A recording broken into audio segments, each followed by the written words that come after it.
Hello everyone, welcome to Students Focus. നമ്മൾ theory of cost ആണ് പഠിച്ചുകൊണ്ടിരിക്കുന്നത്. തിയറി ഓഫ് കോസ്റ്റിലെ ടോട്ടൽ കോസ്റ്റിന്റെ പാർട്ട് നമ്മൾ already ഇതിനു മുമ്പുള്ള വീഡിയോയിൽ കവർ ചെയ്തിട്ടുണ്ട്. അപ്പോൾ അത് നിങ്ങൾക്ക് നന്നായിട്ട് മനസ്സിലായി എന്ന് വിചാരിക്കുന്നു. ഇന്നത്തെ വീഡിയോയിൽ നമ്മൾ ഡിസ്കസ് ചെയ്യാൻ പോകുന്നത് ഷോർട്ട് റൺ ആവറേജ് കോസ്റ്റിനെ പറ്റിയാണ്.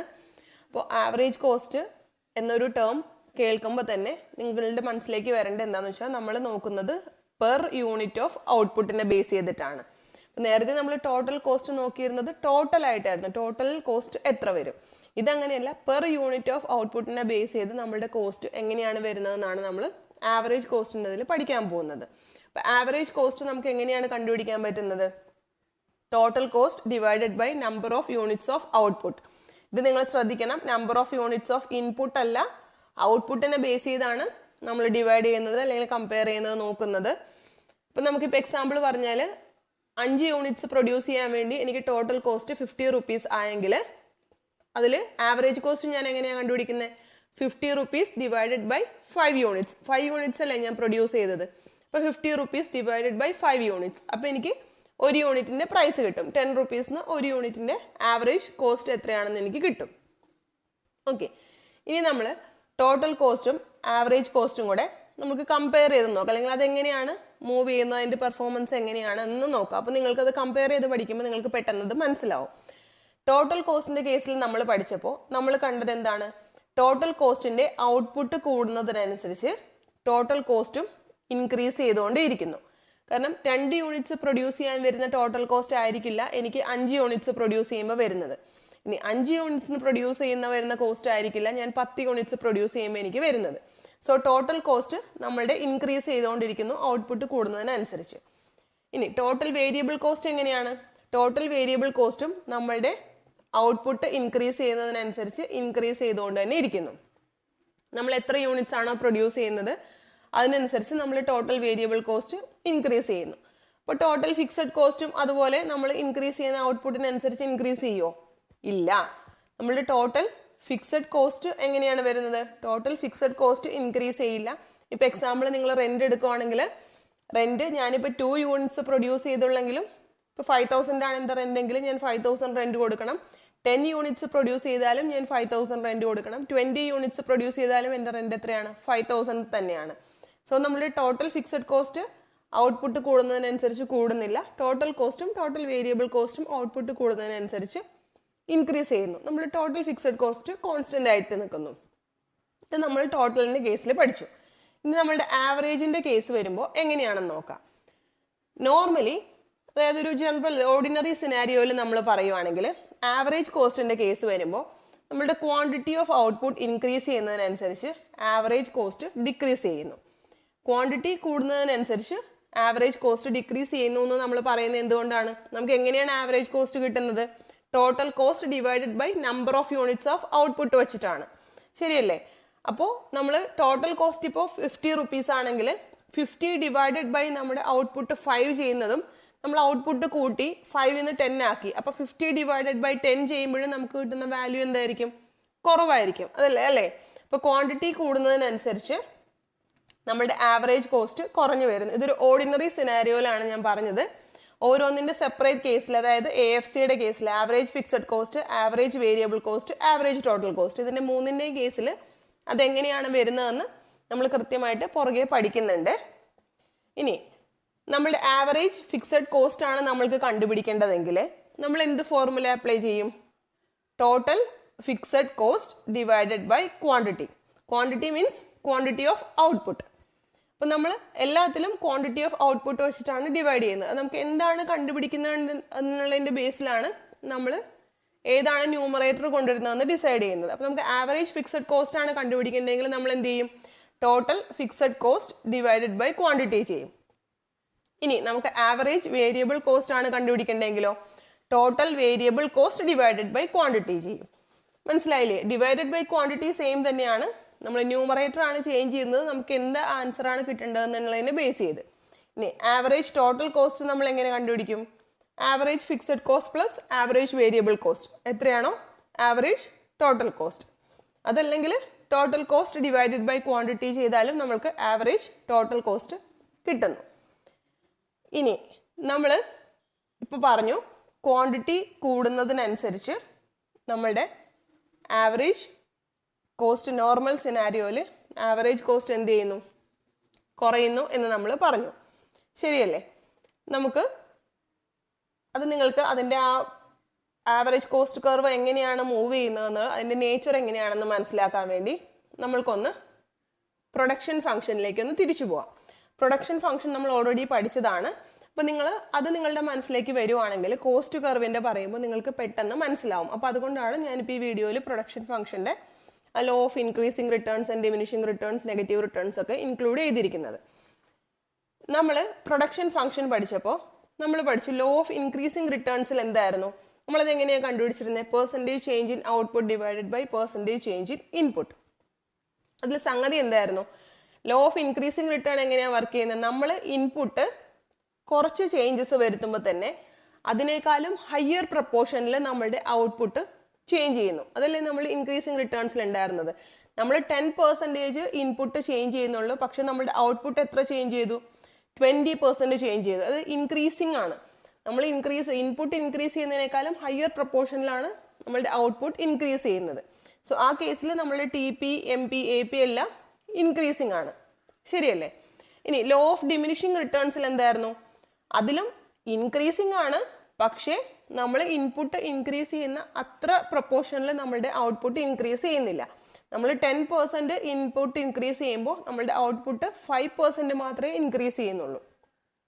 ഔട്ട്പുട്ട് നെഗറ്റീവിലേക്കൊന്നും പോകുന്നില്ല, അല്ലെങ്കിൽ ഇൻക്രീസ് ചെയ്യാതിരിക്കുന്നില്ല. പക്ഷേ നമ്മൾ ഇൻപുട്ടിൽ എൻ്റർ ചെയ്യുന്ന പ്രപ്പോർഷനെ വെച്ച് കമ്പയർ ചെയ്യുമ്പോൾ ഇത് ലോവസ്റ്റ് ആണ്. 10% നമ്മൾ ഇൻപുട്ട് എൻ്റർ ചെയ്തപ്പോൾ ആകെ 5% മാത്രം നമ്മളുടെ ഔട്ട്പുട്ട് ഇൻക്രീസ് ചെയ്തുള്ളൂ.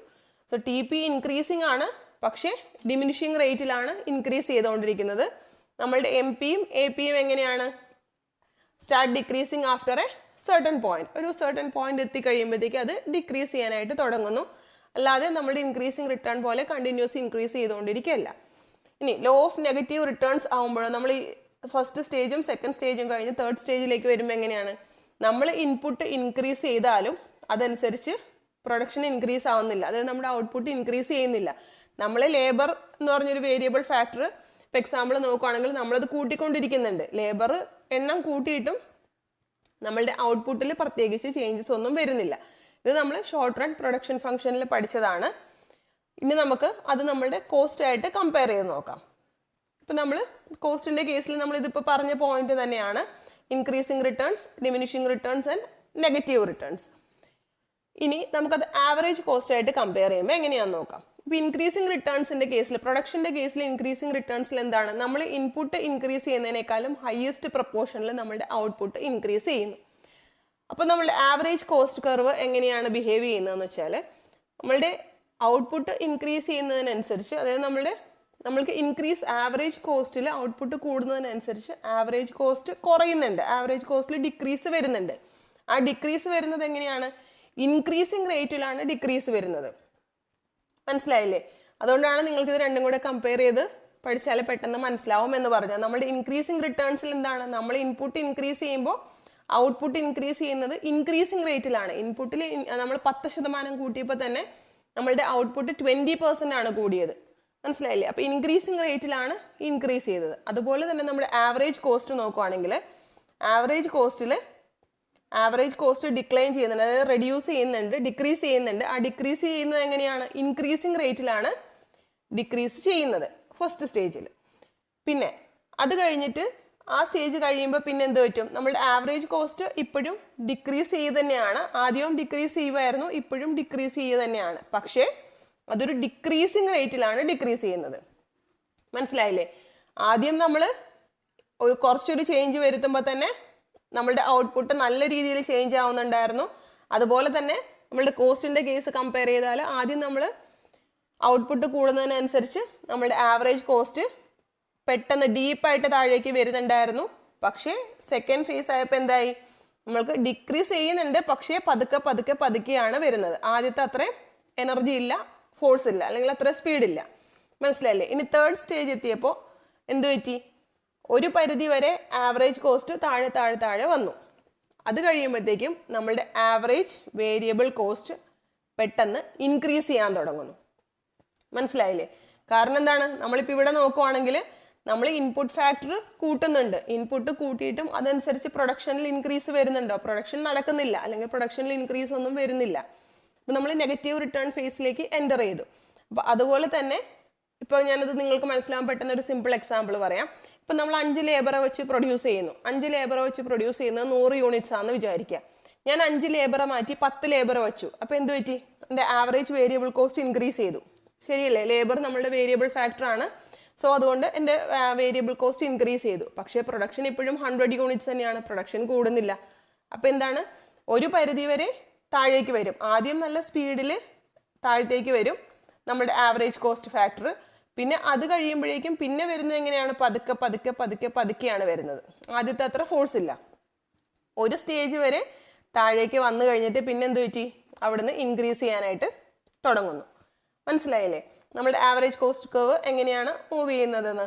അപ്പം ഇനി നമ്മൾക്ക് ഇതെല്ലാം ഇതിൻ്റെയൊക്കെ കർവ്സ് എങ്ങനെ ബിഹേവ് ചെയ്യുന്നു എന്ന് നമുക്ക് നോക്കാം. അപ്പോൾ ഞാൻ ടോട്ടൽ കോസ്റ്റ് കർവായിട്ട് കമ്പയർ ചെയ്ത് പറയാം. അപ്പോൾ നിങ്ങൾ അതുകൊണ്ടാണ് ഞാൻ കമ്പയർ ചെയ്ത് ഗ്രാഫ് കൊടുത്തിരിക്കുന്നത്, നിങ്ങൾക്ക് പെട്ടെന്ന് മനസ്സിലാവാൻ വേണ്ടിയിട്ട്. നമ്മൾ ടോട്ടൽ ഫിക്സഡ് കോസ്റ്റ് കർവ് എങ്ങനെയായിരുന്നു? സ്ട്രെയിറ്റ് പോയിക്കൊണ്ടിരിക്കുകയാണ്. നമ്മുടെ ഇൻപുട്ട് എത്രയാണോ എത്രയായാലും നമ്മൾ ടോട്ടൽ ഫിക്സഡ് കോസ്റ്റ് സെയിം ആണ്. അതായത് ഇപ്പോൾ എക്സാമ്പിൾ റെൻറ്റിൻ്റെ കാര്യം എടുത്ത് നോക്കിയാൽ നിങ്ങൾക്ക് അറിയാം, 10,000 ആണ് റെൻറ്റെങ്കിൽ എത്ര യൂണിറ്റ്സ് പ്രൊഡക്ഷൻ ആയാലും റെൻറ്റ് 10,000 തന്നെയാണ്. സോ സ്ട്രെയിറ്റ് ലൈനാണ്. ഇനി നമ്മൾ ആവറേജ് ഫിക്സഡ് കോസ്റ്റിൻ്റെ കേസിൽ പറഞ്ഞാൽ നമ്മൾ പറഞ്ഞു ആവറേജ് എന്ന് പറഞ്ഞാൽ എന്താണ്? നമ്മൾ ടോട്ടലിനെ divided by quantity of output അല്ലെങ്കിൽ നമ്പർ ഓഫ് ഔട്ട്പുട്ട് വെച്ച് നമ്മൾ ഡിവൈഡ് ചെയ്യുമ്പോഴാണ് നമ്മൾക്ക് ആവറേജ് കിട്ടുന്നത്. അപ്പോൾ ആവറേജ് ഫിക്സഡ് കോസ്റ്റ് നമ്മൾ കണ്ടുപിടിക്കുമ്പോൾ ഇപ്പോൾ എക്സാമ്പിൾ ഞാൻ 1 യൂണിറ്റ് പ്രൊഡ്യൂസ് ചെയ്തപ്പോൾ എനിക്ക് 5,000 ആണെന്ന് വിചാരിക്കാം ആവറേജ് ഫിക്സഡ് കോസ്റ്റ്. ഓക്കെ, അപ്പോൾ ഞാൻ 2 യൂണിറ്റ് പ്രൊഡ്യൂസ് ചെയ്തു. അപ്പോൾ നമ്മൾ ആവറേജ് ഫിക്സഡ് കോസ്റ്റ് കണ്ടുപിടിക്കുമ്പോൾ എന്താവും? 5,000 ഡിവൈഡഡ് ബൈ 2 ആവും. അപ്പോൾ എൻ്റെ കോസ്റ്റ് കുറഞ്ഞില്ലേ? ആവറേജ് ഫിക്സഡ് കോസ്റ്റ് 2,500 ആയില്ലേ? 2,500 ആയി. ഇനി ഞാൻ 3 യൂണിറ്റ്സ് പ്രൊഡ്യൂസ് ചെയ്യുമ്പോൾ എന്തായി? 5,000 ഡിവൈഡഡ് ബൈ 3 ആയി. അപ്പോൾ അതനുസരിച്ച് ഞാൻ നമ്പർ ഓഫ് യൂണിറ്റ്സ് കൂട്ടുന്നതനുസരിച്ച്, പ്രൊഡക്ഷൻ കൂട്ടുന്നതനുസരിച്ച് എൻ്റെ ആവറേജ് ഫിക്സഡ് കോസ്റ്റ് കർവ് എന്ത് പറ്റും? താഴത്തേക്ക് താഴത്തേക്ക് വന്നുകൊണ്ടിരിക്കും. താഴത്തേക്ക് വന്നിട്ട്, അതായത് സ്ലോപ്സ് ഡൗൺവേർഡ് ആണ്. പക്ഷേ താഴേക്ക് വന്ന് നേരെ പോയി എക്സ് ആക്സിസിൽ ഇടിച്ച് നിൽക്കുകയൊന്നുമില്ല. അങ്ങനെ എക്സ് ആക്സിസിൽ ടച്ച് ചെയ്യില്ല. കാരണം എന്താണ്? നമ്മുടെ ആവറേജ് ഫിക്സഡ് കോസ്റ്റ് 0 ആവാൻ പറ്റുമോ? പറ്റില്ല. ആവറേജ് ഫിക്സഡ് കോസ്റ്റ് അങ്ങനെ 0 ആയിട്ട് പോവില്ല. അപ്പോൾ അതുകൊണ്ട് ഡൗൺവേർഡ് സ്ലോപ്പിംഗ് ആയ കർവാണ് നമുക്ക് ആവറേജ് ഫിക്സഡ് കോസ്റ്റിൻ്റെ കിട്ടുന്നത്. എക്സ് ആക്സിസിൽ ടച്ച് ചെയ്യുന്നില്ല. ഇനി നെക്സ്റ്റ് വൺ നമ്മൾ നോക്കുന്നത് ആവറേജ് വേരിയബിൾ കോസ്റ്റിൻ്റെ കർവിനെ പറ്റിയാണ്. നമ്മൾ ടോട്ടൽ വേരിയബിൾ കോസ്റ്റിൻ്റെ കർവ് നമുക്ക് എങ്ങനെയാണ് പോയത്? നേരെ അങ്ങനെ ഒരു കർവാണ് നമുക്ക് ടോട്ടൽ വേരിയബിൾ കോസ്റ്റിന് കിട്ടിയത്. ആവറേജ് വേരിയബിൾ കോസ്റ്റ് കർവ് നമ്മൾ നോക്കുമ്പോൾ നമ്മൾ നേരത്തെ പറഞ്ഞു പ്രൊഡക്ഷൻ നമ്മൾ ഇൻക്രീസ് ചെയ്യുന്നു. പ്രൊഡക്ഷൻ നമ്മൾ ഇൻക്രീസിങ് റേറ്റിൽ ഇൻക്രീസ് ചെയ്യുന്നു. അതനുസരിച്ച് നമ്മളുടെ കോസ്റ്റ് ഡിക്രീസ് ചെയ്യുന്നു. എങ്ങനെയാണ്? ഇൻക്രീസിങ് റേറ്റിലാണ് ഡിക്രീസ് ചെയ്യുന്നത്. പ്രൊഡക്ഷൻ നമ്മൾ ചെറിയ ഫാക്ടർ ഇൻപുട്ട് കൂട്ടിക്കൊണ്ട് വരുമ്പോൾ തന്നെ നമ്മളുടെ ഔട്ട്പുട്ടിൽ നല്ലൊരു ഇൻക്രീസ് ആണ് വരുന്നത്. നമ്മൾ 10% ഇൻപുട്ട് ഇൻക്രീസ് ചെയ്യുമ്പോൾ നമ്മളുടെ ഔട്ട്പുട്ടിൽ 20% ഇൻക്രീസ് വരുന്നു. അപ്പോൾ ആ കേസിൽ നമ്മളുടെ കോസ്റ്റ് ഡിക്രീസ് ചെയ്യുന്നത്, ആവറേജ് വേരിയബിൾ കോസ്റ്റ് ഡിക്രീസ് ചെയ്യുന്നുണ്ട്. എങ്ങനെയാണ്? ഇൻക്രീസിങ് റേറ്റിലാണ് ഡിക്രീസ് ചെയ്യുന്നത്. അതായത് നമ്മൾ ചെറിയ പെർസെൻറ്റേജിലല്ല, നല്ല പെർസെൻറ്റേജിൽ ഡിക്രീസ് വരുന്നുണ്ട്. ഇനി നമ്മൾ നെക്സ്റ്റ് സ്റ്റേജിൽ നമ്മൾ പ്രൊഡക്ഷൻ കൂടുന്നുണ്ട്. അതായത് പ്രൊഡക്ഷൻ ഇല്ലാതെ വരുന്നില്ല, പ്രൊഡക്ഷൻ കൂടുന്നുണ്ട്. പക്ഷെ ആ കൂടുന്നത് എങ്ങനെയാണ്? ഡിക്രീസിങ് റേറ്റിലാണ് പ്രൊഡക്ഷൻ കൂടുന്നത്. നേരത്തെ പോലെ അത്ര ആവേശം ഇപ്പോൾ ക്വാണ്ടിറ്റി ഓഫ് ഔട്ട്പുട്ടിന് കൂടാൻ കാണിക്കുന്നില്ല. അപ്പോൾ ഡിക്രീസിങ് റേറ്റിൽ പ്രൊഡക്ഷൻ ഇൻക്രീസ് ചെയ്യുന്നുണ്ട്. അപ്പോൾ നമ്മളുടെ കോസ്റ്റും ഡിക്രീസ് ചെയ്യുന്നുണ്ട്. എങ്ങനെയാണ്? ഡിക്രീസിങ് റേറ്റിലാണ്. മനസ്സിലായില്ലേ? ആദ്യത്തെ കേസിൽ ഇൻക്രീസിങ് റേറ്റിലാണ് ഡിക്രീസ് ചെയ്തുകൊണ്ടിരുന്നത്. അതായത് പെട്ടെന്ന് ഡിക്രീസ് ചെയ്യുന്നു, നല്ല പടപടയെന്ന് താഴേക്ക് പോരുന്നുണ്ട്. പക്ഷെ രണ്ടാമത്തെ ഫേസ് എത്തുമ്പോൾ അത്ര ആവേശമില്ല. എന്ന് വെച്ചാൽ കൂടിയിട്ടില്ല, താഴത്തേക്ക് തന്നെയാണ് പോരുന്നത്. പക്ഷെ ഒരു ഡിക്രീസിങ് റേറ്റിലാണ് താഴേക്ക് പോരുന്നത്. തേർഡ് ഫേസിൽ എന്തായിരുന്നു? നമ്മുടെ പ്രൊഡക്ഷനേ നടക്കുന്നില്ല, അല്ലെങ്കിൽ ക്വാണ്ടിറ്റി പ്രൊഡക്ഷനിൽ ഇൻക്രീസ് ഒന്നും വരുന്നില്ല. പ്രൊഡക്ഷൻ തന്നെ സ്റ്റോപ്പ് ആവുകയാണ് നമ്മളുടെ ഫാക്ടേഴ്സ് ഒത്തിരി കൂടി വരുമ്പോൾ. അപ്പോൾ ഒരു സ്റ്റേജിന് മേളിലെത്തുമ്പോൾ എന്താവും? നമ്മളുടെ ആവറേജ് വേരിയബിൾ കോസ്റ്റ് ഇൻക്രീസ് ചെയ്യാൻ തുടങ്ങും. താഴേക്ക് വരും, ഒരു ലെവൽ എത്തുമ്പോൾ കോൺസ്റ്റന്റ് ആവും, അതായത് 2-ന്റെയും 3-ന്റെയും ബിറ്റ്വീനിൽ അത് കോൺസ്റ്റന്റ് ആവും. കോൺസ്റ്റന്റ് ആയിട്ട് പിന്നെ എന്ത് പറ്റും, അത് ഇൻക്രീസ് ചെയ്യാനായിട്ട് തുടങ്ങും. ഞാൻ വരച്ചതിൽ എന്തെങ്കിലും ഷേപ്പൊക്കെ ചെറിയ വ്യത്യാസം ഉണ്ടെങ്കിൽ നിങ്ങളത് വിട്ടേക്കുക കേട്ടോ. അപ്പോൾ നമ്മൾക്ക് പോയിന്റ് മനസ്സിലായല്ലോ. ഇത് താഴേക്ക് വരുന്നു, താഴേക്ക് വന്നിട്ട് ഒരു ലെവലിൽ അത് കോൺസ്റ്റന്റ് ആവും, കോൺസ്റ്റന്റ് ആയിട്ട് പിന്നെ ഇൻക്രീസ് ചെയ്യാനായിട്ട് തുടങ്ങുന്നു. കാരണം എന്താണ്, നമ്മളുടെ പ്രൊഡക്ഷനിൽ ഔട്ട്പുട്ട് ഒന്നും കൂടുന്നില്ല, പ്രൊഡക്ഷൻ നടക്കുന്നില്ല, അല്ലെങ്കിൽ നമുക്ക് ഔട്ട്പുട്ടിൽ ഇൻക്രീസ് കാര്യമായിട്ടൊന്നും വരുന്നില്ല. പക്ഷേ നമ്മൾ വേരിയബിൾ ഫാക്ടർ ആഡ് ചെയ്തുകൊണ്ടിരിക്കുവാണ്. സോ നമ്മളുടെ കോസ്റ്റ് ഇൻക്രീസ് ചെയ്യുന്നു. അപ്പം നമ്മൾക്ക് എങ്ങനെയുള്ള കർവാണ് കിട്ടുന്നത്, ഒരു യു ഷേപ്ഡ് കർവാണ് നമുക്ക് ആവറേജ് വേരിയബിൾ കോസ്റ്റിന്റെ കിട്ടുന്നത്. നിങ്ങൾക്ക് ഇവിടെ വരെ നന്നായിട്ട് ക്ലിയർ ആയി എന്ന് വിചാരിക്കുന്നു. നന്നായിട്ട് മനസ്സിലായിട്ടുണ്ടല്ലോ അല്ലേ? എന്നാലേ ബാക്കിയും പറയുമ്പോൾ നിങ്ങൾക്ക് അത് ഫോളോ ചെയ്ത് പോകാനായിട്ട് പറ്റുള്ളൂ. ഓക്കെ, ഇനി നമ്മൾ നെക്സ്റ്റ് നോക്കാൻ പോകുന്നത് ആവറേജ് ടോട്ടൽ കോസ്റ്റിന്റെ കർവാണ്. നമ്മൾ ടോട്ടൽ കോസ്റ്റിന്റെ കർവ് നേരത്തെ പഠിച്ചിരുന്നു. ആ ടോട്ടൽ കോസ്റ്റിന്റെ കർവ് എങ്ങനെയാണ് പോയത്, ഇവിടുന്ന് ഇങ്ങനെയാണ് ടോട്ടൽ കോസ്റ്റിന്റെ കർവ് വന്നിരുന്നത്. അതായത് അപ്വേർഡ് മൂവിങ് മേളിലേക്ക് കൂടി വരുന്ന രീതിയിൽ ടോട്ടൽ കോസ്റ്റ് കർവ് നമ്മൾ കണ്ടിരുന്നു. ഇനി നമ്മുടെ ആവറേജ് ടോട്ടൽ കോസ്റ്റിന്റെ കർവ്, നമുക്ക് ആവറേജ് ടോട്ടൽ കോസ്റ്റ് എങ്ങനെയാണ് കിട്ടുന്നത്, average fixed cost plus average variable cost, അതല്ലെങ്കിൽ total cost divided by quantity of output അല്ലെങ്കിൽ നമ്പർ ഓഫ് യൂണിറ്റ്സ് പ്രൊഡ്യൂസ്ഡ്. അത് നമുക്ക് എങ്ങനെയാണ് ബിഹേവ് ചെയ്യുന്നത് ആവറേജ് ടോട്ടൽ കോസ്റ്റിന്റെ കർവ്?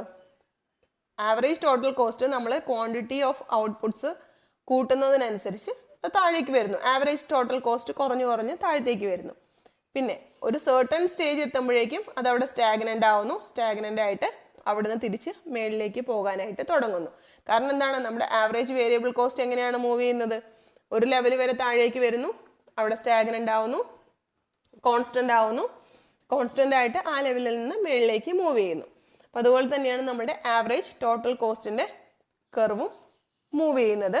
അപ്പം നമുക്ക് എങ്ങനെയുള്ള കർവാണ് കിട്ടുന്നത്, യു ഷേപ്ഡ് കർവാണ് നമുക്ക് ആവറേജ് ടോട്ടൽ കോസ്റ്റിന്റെ കിട്ടുന്നത്. ഓക്കെ, ഇനി നമ്മൾ അടുത്തത് പഠിക്കാൻ പോകുന്നത് മാർജിനൽ കോസ്റ്റ്. എന്താണ് marginal cost?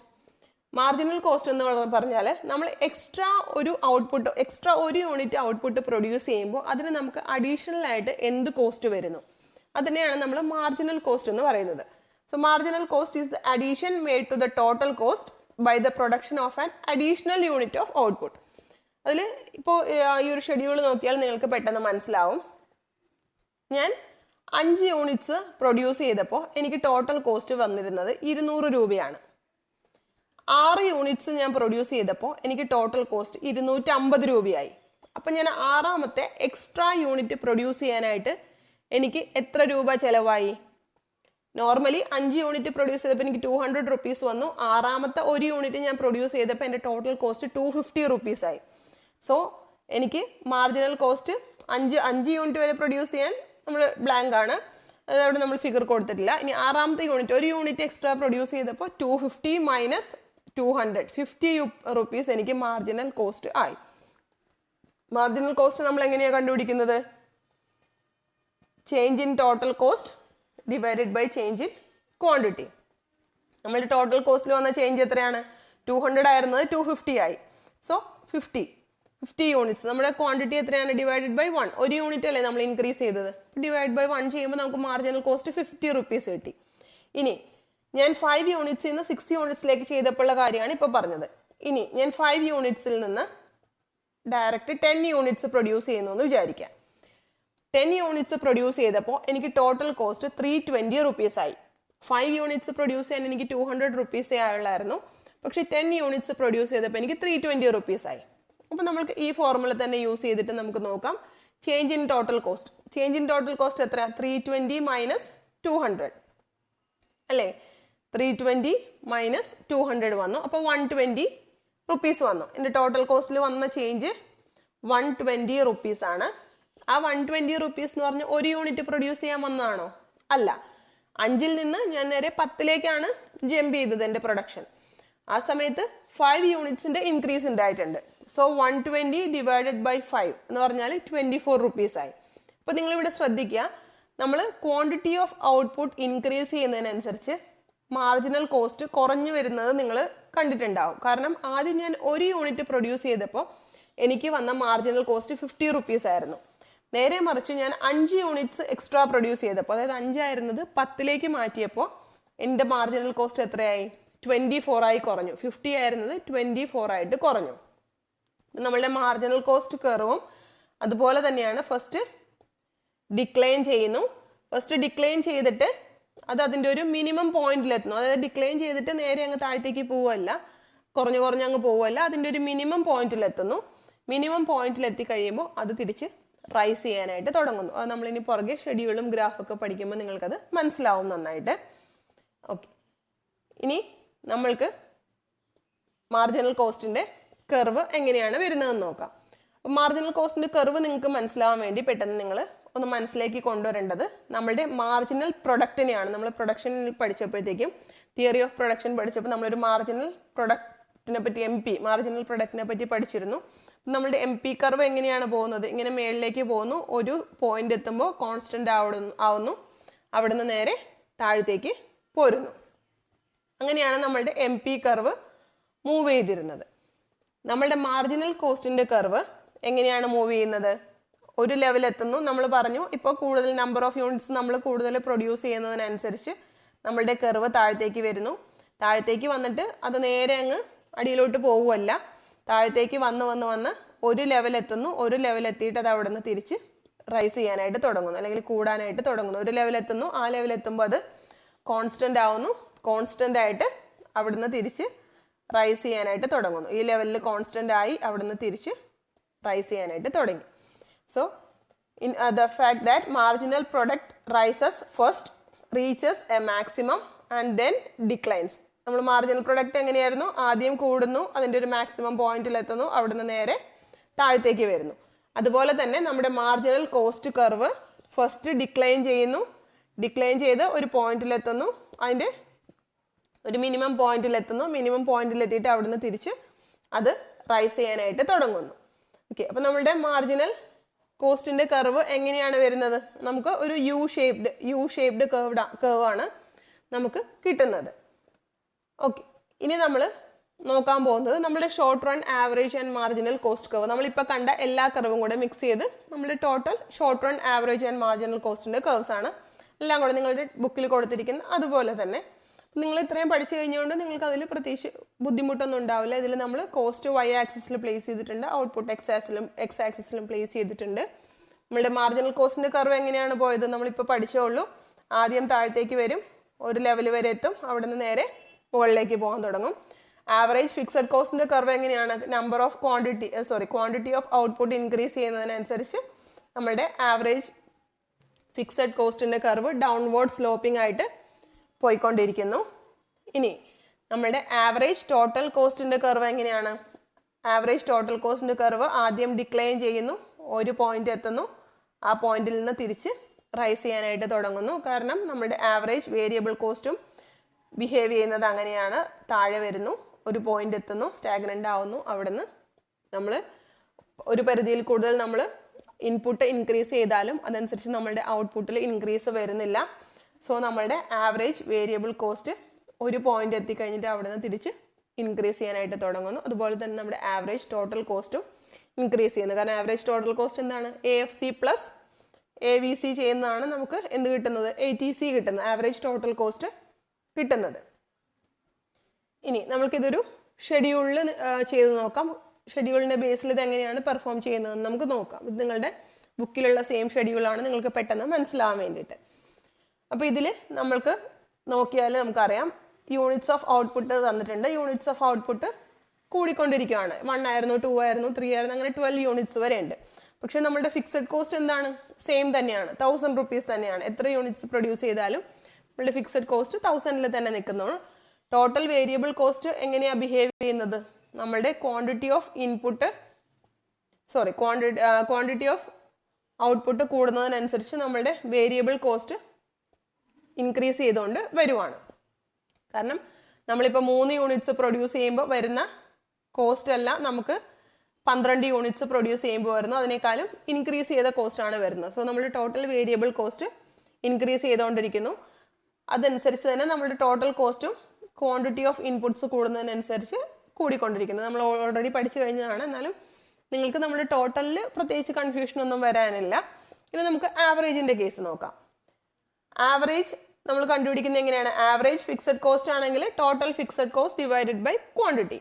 Average total cost ആണെങ്കിൽ total cost divided by quantity, അതല്ലെങ്കിൽ average fixed cost plus average variable cost. ഇനി ആവറേജ് വേരിയബിൾ കോസ്റ്റ് എങ്ങനെയാണ്? Total variable cost divided by quantity. അപ്പം നമ്മൾ ആവറേജ് ഫിക്സഡ് കോസ്റ്റ് ഫസ്റ്റ് എടുക്കുന്നുണ്ട്. Average fixed cost നമ്മൾ എടുക്കുമ്പോൾ ഒരു യൂണിറ്റ് പ്രൊഡ്യൂസ് ചെയ്തപ്പോൾ നമുക്ക് 1000 ആയിരുന്നു. അതെങ്ങനെയാണ് 1000 കിട്ടിയത്? നമ്മളുടെ ടോട്ടൽ ഫിക്സഡ് കോസ്റ്റ് എത്രയാണ്? 1000 ആണ്. സോ 1000 ഡിവൈഡഡ് ബൈ 1 അല്ലേ? 1000 റുപ്പീസ് കോസ്റ്റ് എത്ര യൂണിറ്റ്സ് ആണ്? ഒരു യൂണിറ്റ് ആണ്. സോ 1000 ഡിവൈഡഡ് ബൈ 1 എത്ര കിട്ടും? ആൻസർ 1000 തന്നെ കിട്ടും. സെക്കൻഡ് കേസ് ആയപ്പോൾ 1000 ഡിവൈഡ് ബൈ 2, നമ്മുടെ ക്വാണ്ടിറ്റി പ്രൊഡ്യൂസ്ഡ് എത്രയാണ്? 2 ആണ്. സോ 1000 ഡിവൈഡ് ബൈ 2 ആയപ്പോൾ നമ്മുടെ ആവറേജ് ഫിക്സഡ് കോസ്റ്റ് കുറഞ്ഞു, 500 റുപ്പീസ് ആയി. ക്വാണ്ടിറ്റി 3 ആയപ്പോൾ പിന്നെയും കുറഞ്ഞു, കാരണം 1000 ഡിവൈഡഡ് ബൈ 3 ആയി, നമ്മുടെ ഫിക്സഡ് കോസ്റ്റ് കുറഞ്ഞു. സോ അങ്ങനെ നമ്മുടെ ആവറേജ് ഫിക്സഡ് കോസ്റ്റ് കുറഞ്ഞുകൊണ്ടിരിക്കുകയാണ് നമ്പർ ഓഫ് ഔട്ട്പുട്ട്സ് കൂടുന്നതിനനുസരിച്ച്. ഇനി നമ്മളുടെ ആവറേജ് വേരിയബിൾ കോസ്റ്റ് എങ്ങനെയാണ് മൂവ് ചെയ്യുന്നത്? നിങ്ങൾ ശ്രദ്ധിക്കുക, കോൺസെൻട്രേറ്റ് ചെയ്തിരിക്കുക. ആവറേജ് വേരിയബിൾ കോസ്റ്റ് എങ്ങനെയാണ് മൂവ് ചെയ്യുന്നത്? ആവറേജ് വേരിയബിൾ കോസ്റ്റ് നമ്മൾ പറഞ്ഞു, അത് ആദ്യം കുറയും, ഒരു ലെവലെത്തും, ഒരു ലെവലിൽ നിന്ന് തിരിച്ച് ഇൻക്രീസ് ചെയ്യാനായിട്ട് തുടങ്ങും. സോ ഈ ഷെഡ്യൂൾ നോക്കിയാൽ നിങ്ങൾക്കത് മനസ്സിലാവും. ആദ്യം 50 ആയിരുന്നു നമ്മളുടെ average cost, average variable cost. 50ൽ നിന്ന് നെക്സ്റ്റ് 45, ആവറേജ് വേരിയബിൾ കോസ്റ്റ് 45 ആയിട്ട് കുറഞ്ഞു. അതായത് നമ്മൾ ടോട്ടൽ വേരിയബിൾ കോസ്റ്റ് 50 ആയിരുന്നു. അപ്പോൾ 50 ഡിവൈഡ് ബൈ 1 യൂണിറ്റ് എന്ന് പറഞ്ഞാൽ ആദ്യത്തെ നമുക്ക് എത്ര കിട്ടി? 50 കിട്ടി. നെക്സ്റ്റ് നമ്മളുടെ 2 യൂണിറ്റ്സ് പ്രൊഡ്യൂസ് ചെയ്തപ്പോൾ നമ്മുടെ ടോട്ടൽ വേരിയബിൾ കോസ്റ്റ് എത്രയാണ്? 90 യൂണിറ്റ്സ് ആണ്. 90 ഡിവൈഡഡ് ബൈ 2, നമ്മുടെ 2 യൂണിറ്റ്സിനെയാണ് നമ്മൾ കാണുന്നത്. അപ്പോൾ 90 ഡിവൈഡ് ബൈ 2 എന്ന് പറഞ്ഞാൽ 45 ആയി. അപ്പം നിങ്ങൾ ശ്രദ്ധിക്കുക, 45 വരെ ഇത് കുറഞ്ഞുകൊണ്ടിരിക്കുക. 50 ആയിരുന്നത് 45 ആയി ഈ ലെവലിൽ. പക്ഷെ അത് കഴിഞ്ഞ് നോക്കൂ, അത് പതുക്കെ പതുക്കെ കൂടാൻ തുടങ്ങി, ഇൻക്രീസ് ചെയ്യാനായിട്ട് തുടങ്ങി. നമുക്ക് തേർഡ് ക്വാണ്ടിറ്റി ആയപ്പോൾ 140 ആണ് നമ്മുടെ ടോട്ടൽ വേരിയബിൾ കോസ്റ്റ് വന്നത്. അപ്പോൾ 140 ഡിവൈഡഡ് ബൈ 3, 3 യൂണിറ്റ്സിന്. അപ്പോൾ 45 ആയിരുന്നത് കുറച്ച് ഇൻക്രീസ് കാണിച്ചു, 46.67 ആയി. പിന്നെ അത് കൂടിക്കൂടി അത് കീപ്പ് ഓൺ ഇൻക്രീസിങ്, അത് ഇൻക്രീസ് ചെയ്യാനായിട്ട് തുടങ്ങി. ആവറേജ് വേരിയബിൾ കോസ്റ്റ് നമ്മൾ പറഞ്ഞു താഴത്തേക്ക് വരും, ഒരു ലെവലെത്തും, അവിടുന്ന് തിരിച്ച് മുകളിലേക്ക് കയറാനായിട്ട് തുടങ്ങും. യു ഷേപ്ഡ് ആണ് കർവ് എന്ന് നമ്മൾ മനസ്സിലാക്കിയിരുന്നു. ഇനി അടുത്തത് നമ്മൾ നോക്കാൻ പോകുന്നത് average total cost. Average total cost നമുക്ക് എങ്ങനെയാണ് കിട്ടുന്നത്? Average total cost is equals to total cost divided by quantity. നമ്മൾ ടോട്ടൽ കോസ്റ്റ് എത്രയാണ് വന്നത്? ഒരു യൂണിറ്റിന് 1050, നമ്മുടെ ടോട്ടൽ കോസ്റ്റ് വന്നത് 1050 ആണ്. സോ 1050 ഡിവൈഡഡ് ബൈ 1 1050 തന്നെ. ദെൻ 1090 വന്നു, നമ്മൾ 2 യൂണിറ്റ്സ് പ്രൊഡ്യൂസ് ചെയ്തപ്പോൾ total cost. So 1090 divided by 2 units ചെയ്തപ്പോൾ എന്തായി? നമുക്ക് 545 കിട്ടി. അപ്പം നമ്മുടെ ആവറേജ് ടോട്ടൽ കോസ്റ്റ് എങ്ങനെയാണ് ചെയ്യുന്നത്? അത് ഡിക്രീസ് ചെയ്തുകൊണ്ടിരിക്കുവാണ്. ഈ ലെവലിൽ നിന്ന് നിങ്ങൾ നോക്കുമ്പോൾ ഇവിടെ വരെ അത് ഡിക്രീസ് ചെയ്തുകൊണ്ടിരിക്കുവാണ്. അത് കഴിഞ്ഞ് കണ്ടോ, ആ ലെവലെത്തി, അതിൻ്റെ മിനിമം പോയിന്റ് എത്തി, അവിടെ നിന്ന് തിരിച്ച് റൈസ് ചെയ്യാനായിട്ട് തുടങ്ങി. ഇവിടെ എത്രയായി? 173.33 ആയി. അതായത് ഒരു ലെവലെത്തി, അവിടെ സ്റ്റാഗ്നൻ്റ്, അവിടെ കോൺസ്റ്റൻ്റ് ആയിട്ട് അവിടെ നിന്ന് പിന്നെ ഇൻക്രീസ് ചെയ്യാനായിട്ട് തുടങ്ങി. ഇനി നമ്മളുടെ മാർജിനൽ കോസ്റ്റ് ആണ് അടുത്തത് നമ്മൾ നോക്കാൻ പോകുന്നത്. മാർജിനൽ കോസ്റ്റ് നമ്മൾ എങ്ങനെയാണ് കണ്ടുപിടിക്കുന്നത്? Change in total cost divided by change in quantity. ഇക്വേഷനൊക്കെ നിങ്ങൾക്ക് ഓർമ്മയുണ്ടല്ലോ അല്ലേ? നിങ്ങൾ മറന്നു പോകാതിരിക്കാൻ വേണ്ടിയാണ് ഞാനത് റിപ്പീറ്റ് ചെയ്ത് പറയുന്നത്. നിങ്ങളുടെ മനസ്സിലത് നന്നായിട്ട് തറവാകും. മാർജിനൽ കോസ്റ്റ് എത്രയാണ്? നമ്മൾ ആദ്യം ഒരു യൂണിറ്റ്സ് പ്രൊഡ്യൂസ് ചെയ്തപ്പോൾ നമ്മൾക്ക് എത്രയാണ് കോസ്റ്റ് വന്നത്? 1050 യൂണിറ്റ്സ് ആണ് ടോട്ടൽ കോസ്റ്റ് വന്നത്, ശരിയല്ലേ? അപ്പോൾ ചേഞ്ച് ഇൻ ടോട്ടൽ കോസ്റ്റ് 1000 ആയിരുന്നു 1050 ആയി. അപ്പോൾ 50 യൂണിറ്റ്സിൻ്റെ ഇൻക്രീസ് വന്നു. അപ്പോൾ അത് ഡിവൈഡ് ബൈ 1, നമ്മളുടെ ഔട്ട്പുട്ട് എത്രയാണ്? 1 ആണ്. നമുക്ക് മാർജിനൽ കോസ്റ്റ് എത്ര കിട്ടി? 50 കിട്ടി. ഇനി നമ്മൾ സെക്കൻഡ് യൂണിറ്റ്സ് പ്രൊഡ്യൂസ് ചെയ്തപ്പോൾ 1090 ആയി അല്ലേ? അപ്പോൾ നമുക്ക് ഇൻക്രീസ് എത്ര വന്നു? 1050ൽ നിന്ന് 1090 ആയപ്പോൾ 40യുടെ ഡിഫറൻസ് നമുക്ക് വന്നു. സോ നമ്മളുടെ മാർജിനൽ കോസ്റ്റ് എത്രയാണ്? 40 യൂണിറ്റ്സ് ആണ്. 40 ആയി മാർജിനൽ കോസ്റ്റ്. യൂണിറ്റ്സ് അല്ല, 40 റുപ്പീസ് ആയി മാർജിനൽ കോസ്റ്റ്. ഇവിടെയും നിങ്ങൾ നോക്കിയാൽ അറിയാം, ആദ്യം 50 ആയിരുന്നത് പിന്നെ മാർജിനൽ കോസ്റ്റ് 40 ആയി, അതായത് ഇൻക്രീസ് ചെയ്യാനായിട്ട് തുടങ്ങി, താഴത്തേക്ക് വരാൻ തുടങ്ങി, ഇൻക്രീസ് ചെയ്യാൻ തുടങ്ങി. പക്ഷെ അത് കഴിഞ്ഞുള്ള സ്റ്റേജിൽ കണ്ടോ നമ്മളുടെ കോസ്റ്റ് പതുക്കെ പതുക്കെ പതുക്കെ ഇൻക്രീസ് ചെയ്യാനായിട്ട് തുടങ്ങി. ആദ്യം ഡിക്രീസ് ചെയ്തു, 50-ൽ നിന്ന് 40 ആയി, താഴേക്ക് വന്നു ഒരു ലെവലെത്തി, ഒരു ലെവലിൽ കോൺസ്റ്റന്റ് ആയി കഴിഞ്ഞ് പിന്നെ എന്ത് പറ്റി, അവിടെ നിന്ന് ഇൻക്രീസ് ചെയ്യാനായിട്ട് തുടങ്ങി. സോ ഇങ്ങനെയാണ് നമ്മുടെ മാർജിനൽ കോസ്റ്റ് മൂവ് ചെയ്യുന്നത്. ഇതെല്ലാം കർവ് നമ്മൾ കണ്ടതാണ് എങ്ങനെയാണ് മൂവ് ചെയ്യുന്നതെന്ന്. സോ നിങ്ങൾക്ക് നന്നായിട്ട് ഈ പോയിന്റ് ക്ലിയർ ആയി എന്ന് വിചാരിക്കുന്നു. അപ്പോൾ ഇതിൽ നമ്മൾ എന്താ കണ്ടത്, fixed cost do not change with increase in output. കാരണം ഔട്ട്പുട്ട് ചേഞ്ച് ചെയ്യാൻ അനുസരിച്ച് നമ്മുടെ ഫിക്സഡ് കോസ്റ്റിൽ ചേഞ്ച് വന്നില്ല, ഫിക്സഡ് കോസ്റ്റ് 1000 തന്നെയായിരുന്നു. പിന്നെ average fixed cost therefore comes down with every increase in output. നമ്മളുടെ ഔട്ട്പുട്ട് ഇൻക്രീസ് ചെയ്യുന്നതിനനുസരിച്ച് ആവറേജ് ഫിക്സഡ് കോസ്റ്റ് എന്താണ്, താഴത്തേക്ക് വന്നുകൊണ്ടിരിക്കുകയാണ്, ഡൗൺവേർഡ് സ്ലോപ്പിംഗ് ആയിരുന്നു. അത് നമ്മൾ മനസ്സിലാക്കി പഠിച്ചതാണ്. ഇത് നിങ്ങളുടെ ടെക്സ്റ്റ് ബുക്കിൽ കൊടുത്തുകൊണ്ടാണ് ഞാൻ അതുപോലെ നിങ്ങൾക്ക് പറഞ്ഞു തരുന്നത്. നിങ്ങൾക്ക് പിന്നെ അത് വായിക്കുമ്പോൾ കൺഫ്യൂഷൻ വരാതിരിക്കാൻ വേണ്ടി. Variable cost increase but not necessarily in the same proportion as the increase in output. നമ്മളുടെ വേരിയബിൾ കോസ്റ്റ് ഇൻക്രീസ് ചെയ്യുന്നുണ്ട്. വേരിയബിൾ കോസ്റ്റ് ഇൻക്രീസ് ചെയ്യുന്നുണ്ടെങ്കിലും നിങ്ങൾ നോക്കിയാൽ കാണാം അത് സെയിം പ്രപ്പോർഷനിലാണോ, ഒരേ പ്രപ്പോർഷനിലാണോ ഇൻക്രീസ് വരുന്നത്? അല്ല. ആദ്യം ഒരു 50 ആയിരുന്നു, പിന്നെ 40യുടെ ചേഞ്ച് ആവുന്നത്, അത് കഴിഞ്ഞ് 90യും 140യും തമ്മിൽ അത്രയും ഡിഫറൻസ് വന്നു, പിന്നെ 140 കഴിഞ്ഞ് 196, അതായത് 56ന്റെ ചേഞ്ച്. അങ്ങനെ അതുപോലെ രീതിയിലാണ് നമ്മുടെ ടോട്ടൽ വേരിയബിൾ കോസ്റ്റിൽ ചേഞ്ച് വന്നത്. അതല്ലാതെ സെയിം പ്രപ്പോർഷനിലല്ല അതിൽ ചേഞ്ചസ് വന്നുകൊണ്ടിരിക്കുന്നത്. ഇനി in the above case average variable cost comes down gradually. Average variable cost gradually താഴത്തേക്ക് വരുന്നുണ്ട്. താഴത്തേക്ക് വന്നിട്ട് എന്താണ്, ഒരു സ്റ്റേജ് കഴിയുമ്പോഴത്തേക്കും അത് പതുക്കെ പതുക്കെ ഇൻക്രീസ് ചെയ്ത് പോവാണ്. ഒരു സ്റ്റേജ് വരെ താഴത്തേക്ക് വരുന്നുള്ളൂ.